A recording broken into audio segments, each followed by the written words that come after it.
चौधरी चरण सिंह को यूं ही किसानों का मसीहा नहीं कहा जाता है। उन्होंने किसानों के लिए कई काम किए और उनके योगदान की वजह से ही आज उन्हें भारत रत्न से सम्मानित किया गया है, जिसे उनके पोते जयंत चौधरी ने स्वीकार किया है। क्या थे उनके योगदान, आइए जानते हैं। नमस्कार, मैं महिमा शर्मा, आप देख रहे हैं आज की खबर।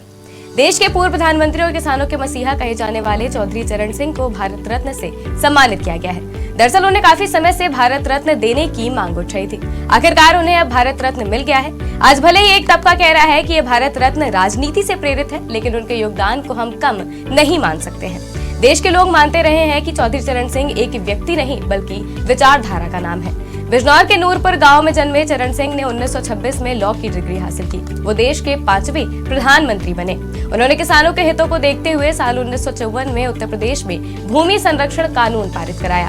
उन्होंने अपना पूरा जीवन किसानों के उत्थान में लगा दिया था।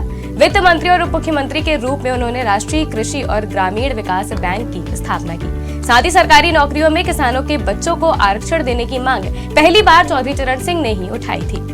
देश के 5वें प्रधानमंत्री चौधरी चरण सिंह की राजनीति में एंट्री स्वाधीनता के समय में हुई थी। वो जेल में भी रहे। बरेली जेल में रहते उन्होंने 2 किताबें भी लिखी। दरअसल चौधरी चरण सिंह राम मनोहर लोहिया के विचारों से काफी प्रभावित थे। स्वतंत्रता के दौरान वो लोहिया के ग्रामीण सुधार आंदोलन से जुड़ गए। स्वतंत्रता सेनानी से लेकर देश के प्रधानमंत्री तक बने चौधरी ने ही भ्रष्टाचार के खिलाफ सबसे पहले आवाज बुलंद की और आह्वान किया कि भ्रष्टाचार का अंत ही देश को आगे ले जा सकता है। वो बहुमुखी प्रतिभा के धनी और प्रगतिशील विचारधारा वाले व्यक्ति थे। वो उत्तर प्रदेश के मुख्यमंत्री भी रहे और उत्तर प्रदेश में भूमि सुधार का पूरा श्रेय उन्हें ही जाता है। उन्होंने ग्रामीण देनदारों को राहत देने वाला विभागीय ऋण मुक्ति विधेयक 1939 को तैयार करने और उसे अंतिम रूप देने में महत्वपूर्ण भूमिका निभाई थी। उनकी पहल का ही नतीजा रहा कि उत्तर प्रदेश में मंत्रियों के वेतन और उन्हें मिलने वाले दूसरे लाभों को काफी कम कर दिया गया था। मुख्यमंत्री के रूप में जोत अधिनियम 1960 को लाने में भी उनकी अहम भूमिका रही। यह अधिनियम जमीन रखने की अधिकतम सीमा को कम करने के उद्देश्य से लाया गया था, ताकि राज्य भर में इसे एक समान बनाया जा सके।